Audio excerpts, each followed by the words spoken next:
Di sini saya akan menjelaskan tentang analitik identitas golongan 1 sampai 4.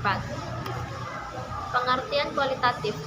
Analisis kualitatif merupakan suatu proses mendeteksi keberadaan suatu unsur kimia dalam suatu cuplikan dan merupakan salah satu cara efektif untuk mempelajari unsur-unsur kimia dan ion-ion dalam larutan.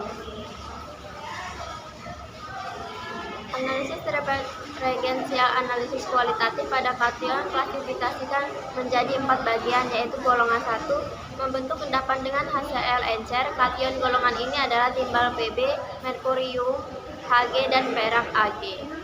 Golongan kedua yaitu membentuk endapan dengan Hs dalam suasana asam encer. Golongan ketiga yaitu membentuk endapan NHS dalam suasana netral atau amonia.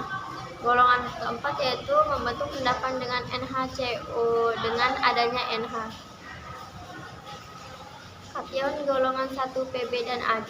Terdapat beberapa penyimpangan pada kation, yaitu ketika AgNO ditambahkan NH tidak ada perubahan menurut literatur seharusnya. Yang kedua, ketika AgNO ditambahkan NaOH, terlebih didapatkan hasil endapan coklat bertambah. Ketika AgNO ditambah Kl, didapatkan hasil endapan hijau muda menurut literatur seharusnya. Endapan iodadi dan setelah ditambahkan reaksi Bi, Pb, Cu, dan Hg. Kation Bi terjadi beberapa penyimpangan, yaitu didapatkan hasil larutan putih keruh, sedangkan menurut literatur adalah endapan putih. Ketika ditambahkan Kl, didapatkan hasil larutan kuning keruh, sedangkan menurut literatur hasil sebenarnya adalah endapan hitam. Ketika ditambahkan Na asetat, didapatkan hasil endapan hijau tua dan ini terbentuk koloid kuning, sedangkan menurut literatur endapan coklat yang disebabkan oleh pembentukan kompleks dengan komposisi. Selanjutnya yaitu kation golongan 4 Ba dan Ca.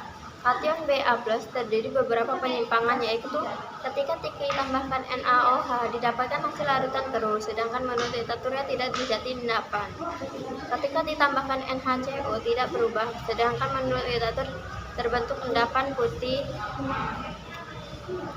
Kation Ca terjadi beberapa penyimpangan, yaitu ketika ditambahkan NaLOH didapatkan hasil larutan keruh, sedangkan menurut literatur tidak terjadi endapan karena larutan sangat tinggi. Kation Ca terjadi beberapa penyimpangan, yaitu ketika ditambahkan NH, Cu larutan berwarna putih, sedangkan menurut literatur terbentuk endapan amorf putih. Oke, begitu saja presentasi yang dapat saya sampaikan. Wassalamualaikum warahmatullahi wabarakatuh.